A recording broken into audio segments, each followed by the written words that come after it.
Olá, gente, tudo bem? Eu sou Vanessa Beltrão, advogada. Leciono Direito Administrativo em cursinhos para concurso público. E hoje a gente vai conversar sobre um assunto cuja incidência em provas é altíssima: extinção do ato administrativo por vontade da administração.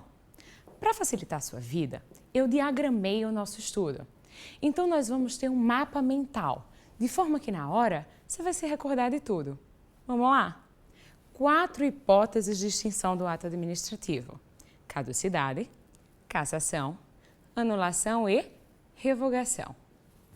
O que é caducidade?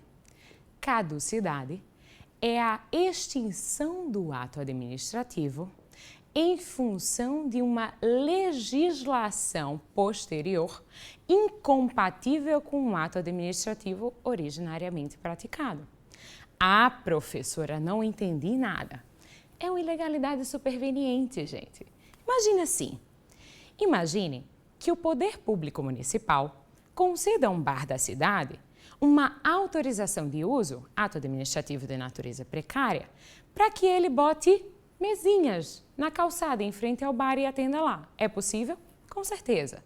Mas imagine que depois a administração venha e, em função de uma legislação superveniente, a Câmara foi lá e editou uma lei dizendo que era proibida a obstaculização do passeio público. Eu lhe pergunto, o que houve com a autorização de uso concedida ao bar? Ela permanece existindo? Claro que não. Mas a culpa do administrado? Também não.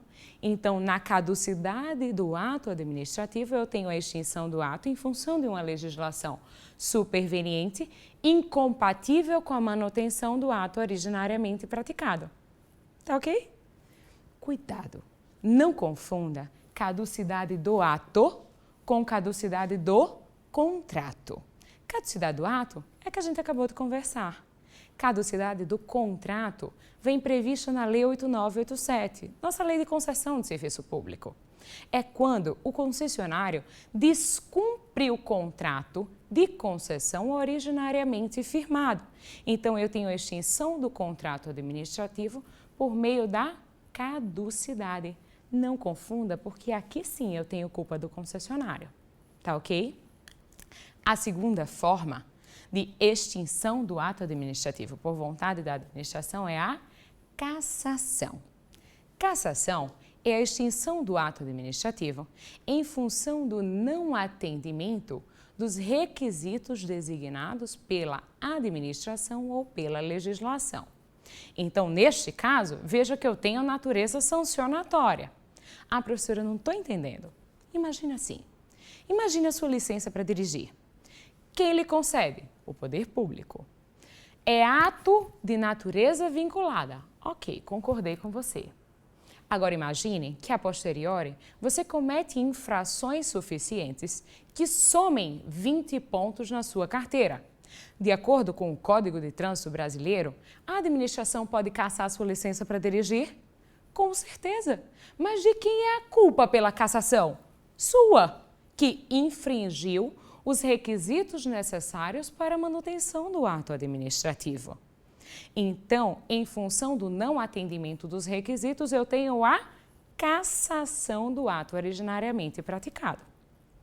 Só um parênteses. Não existe sanção perpétua.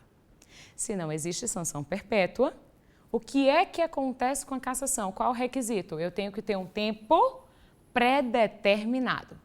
Não posso ter uma cassação que dure infinitamente. Tá ok? A terceira forma de extinção do ato administrativo é a anulação. Cuidado, porque essa tem uma incidência altíssima em prova. O que é anulação? A anulação do ato administrativo é a sua extinção em função de uma ilegalidade. Ah, professora, eu não estou entendendo.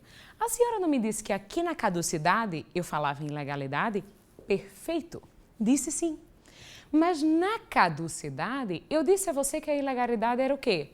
Superveniente. Na anulação, Ela é o quê? Originária. Então, o ato nasce ilegal. Ele, na hora que é praticado, no momento em que ele nasce, ele já vem em desacordo com o ordenamento jurídico. Tá certo? Se eu estou lhe dizendo isso, os efeitos da anulação do ato administrativo vão ser para frente? Claro que não, eles vão retroagir para onde? Para a data da prática do ato. São efeitos retroativos, a isso eu chamo de efeitos o quê? Ex tunc. Ex tunc é o que? Retroage. E se eu estou falando em ilegalidade? De quem é a competência para anular o ato administrativo? Da administração, professora, concordo. Súmula 473 do Supremo Tribunal Federal. Mas só da administração? Não. O judiciário pode anular um ato administrativo? Com certeza. Com certeza, porque eu estou falando de vício de ilegalidade. E o legislativo? Também, artigo 49, inciso 5 da Constituição. O Senado Federal faz isso. Por meio do Tribunal de Contas, eu também tenho essa tutela. Tá ok? No mais, o que eu preciso que você saiba? Eu tenho um caráter vinculado em relação à anulação. Olhe para cá. Por quê? Porque o caráter vinculado diz respeito ao dever da anulação. O dever da administração é anular um ato eivado de ilegalidade. Além disso, eu tenho a indenização ao administrado em regra. Por último, eu falo sobre revogação. Cuidado para não confundir aqui. Lembra que aqui eu disse que eu tinha um ato ilegal? Aqui também, aqui eu tinha não preenchimento dos requisitos. Na revogação, eu pressuponho necessariamente um ato válido. Ah, professora, e por que você vai revogar o ato, então? Por conveniência e oportunidade. Mérito da administração. Tá certo? Então, quando eu falo em revogação do ato administrativo, eu pressuponho o interesse da administração na revogação. Mas o ato é originariamente válido. E se assim o é, que é a consequência da revogação? Qual é o efeito da revogação? Ex nunc. O efeito da revogação é para frente. Tá aqui, ó. O efeito é para frente porque o ato era válido. Então, eu só posso revogar em função da falta de interesse posterior se eu revogar o ato para frente. Tá certo? E de quem é a competência para revogar o ato administrativo? Da administração, professora. Agora é. É verdade. Mesma súmula 473. Mas só o judiciário pode revogar um ato administrativo? Pode, desde que ele atue na sua função atípica, desde que ele tenha editado o ato administrativo. O mesmo acontece com o legislativo. Mas a pergunta na prova é assim: o Poder Judiciário pode revogar ato administrativo, verdadeiro ou falso? Falso. Falso. Ele só revoga no exercício da sua função atípica. Judiciário anula. Judiciário não revoga, salvo função atípica. Tá ok? Ademais, é lógico que aqui eu vou ter um caráter discricionário. Eu não tenho um dever da administração de não ter mais aquele interesse. É uma faculdade. Além disso, eu tenho que falar nas limitações à revogação. Quais são os atos que não podem ser revogados? Primeiro, os atos vinculados. Lógico, porque se eu atendo os requisitos da legislação, ele é obrigado a me dar o ato. Segundo, os atos consumados. O que são atos consumados? São aqueles que já exauriram seus efeitos. Terceiro, os atos que geraram direitos adquiridos. Lógico que não. E os atos preclusos no processo administrativo.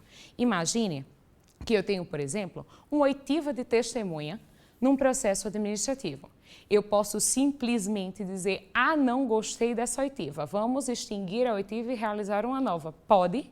É claro que não. Não existe revogação da oitiva no processo administrativo, porque ela é um ato que preclui no processo. Tá ok? Por fim, uma última anotação. Cuidado com o que eu chamo de contraposição ou derrubada. Há quem classifique a contraposição ou derrubada como uma quinta hipótese, aqui distinção do ato administrativo por vontade da administração. Há quem diga que é uma forma de revogação.